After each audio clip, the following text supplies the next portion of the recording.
today's food demonstration, we're going to be cooking a new recipe called Chicken Sloppy Joe. We're also going to be covering a few food safety topics, such as microwave safety, safe minimum internal cooking temperatures, as well as leftover storage. So we're going to go ahead and go over here and look at some of our ingredients. They're pretty simple. We have our cream of chicken, we have our hamburger buns, we have our salt and pepper for seasoning, as well as our pan canola oil, which we will use to spray down our pan before we put it in the oven. And we also have our thermometer in order to check the temperature of our chicken when we're done cooking.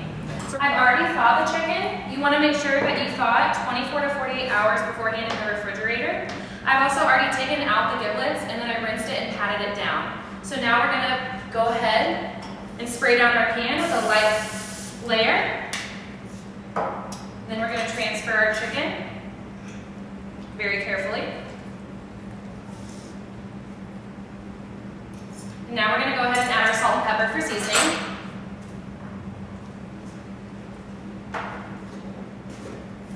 You can add as much or as little as you'd like. You just kind of want to spread it out nice and evenly on an even coat.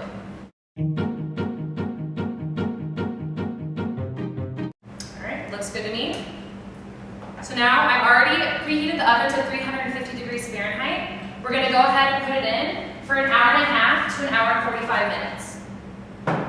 Okay, it's been about an hour and 40 minutes, so we're going to go ahead and check our chicken.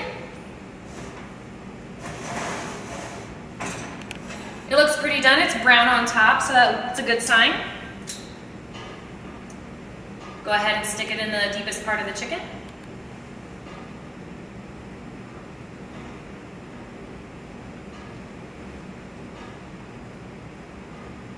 Now, as you can see, it's reached its minimum temperature of 165. And if it keeps going up, that's okay. That just means it's ready to go.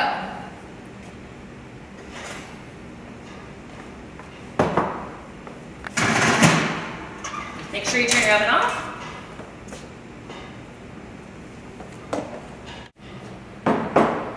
Okay, and like I mentioned, you need to cook it to a minimum internal temperature of 165 degrees Fahrenheit, and that's true for all poultry. So I have here the different kinds of meats and the different temperatures. So for steaks, chops, and roasts of the beef, pork, veal, and lamb, you want to have it at 145 degrees Fahrenheit, as well as ham, fresh or smoked, and fish and shellfish. All ground meats except for ground poultry need to be 160 degrees Fahrenheit, as well as eggs. And then, like I mentioned, poultry and then leftovers and casseroles need to be 165 degrees Fahrenheit. The reasons it's important to know these temperatures is because if you don't cook them to these temperatures, then the harmful bacteria in the foods can grow and can cause you and your family to get sick. So now we're going to go ahead, pull the cutting board out. We're also going to get our knife and our forks. We're going to transfer the chicken onto the cutting board. Make sure if it's hot, you just be careful. Let the fat drip off a little bit before you transfer it. Go ahead and transfer that. We're going to flip our chicken over. Might be easier to use your hands. And then if you notice there's a layer of skin on here, so we want to kind of just cut it a little bit just to get over that layer of skin. And then what we want to do is we want to kind of fork it a little bit and we want to kind of get the meat off of it. And then once we do this, we're going to start putting it in a bowl. And you can get as little or as big pieces of chicken as you want. It doesn't really matter.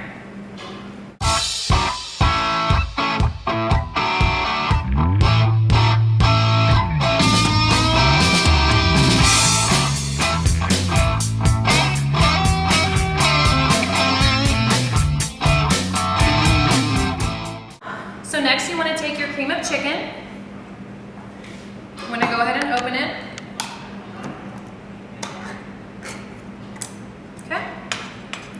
And then you want to kind of add it a little bit at a time just to see how much you want. Depending on the amount of chicken will vary the amount of cream of chicken that you add to it. And then I kind of just want to mix it around.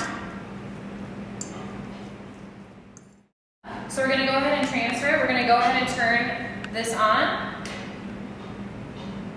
Okay. We're going to very carefully add it into our pot.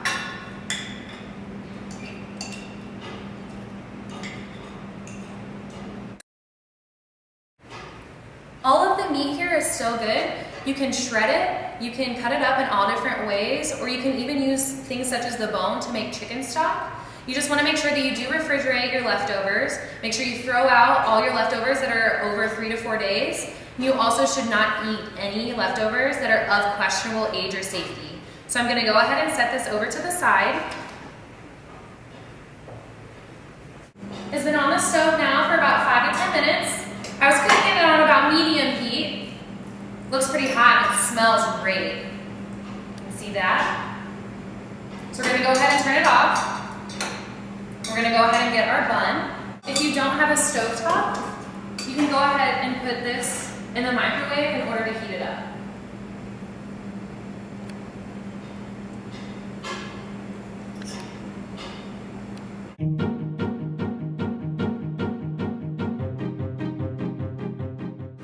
Alright, so now it's time for the best part. It's time to try it. So let's dig in.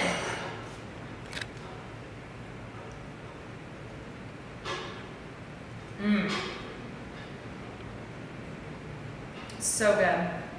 But I know I'm not going to be able to finish this.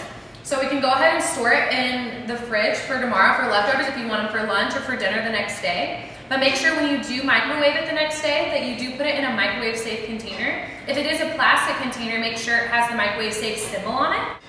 So you want to make sure that you avoid plastic cling wraps, plastic bags, styrofoam carryout containers, and any metal container. And you want to instead use glass, ceramic, or even paper products. Thank you for joining me today and learning how to make chicken sloppy joe. Remember, food safety, it's important. Enjoy cooking without getting you or your family sick. Stay tuned to our next video where we will be discussing the importance of family meals and how to make bean tacos.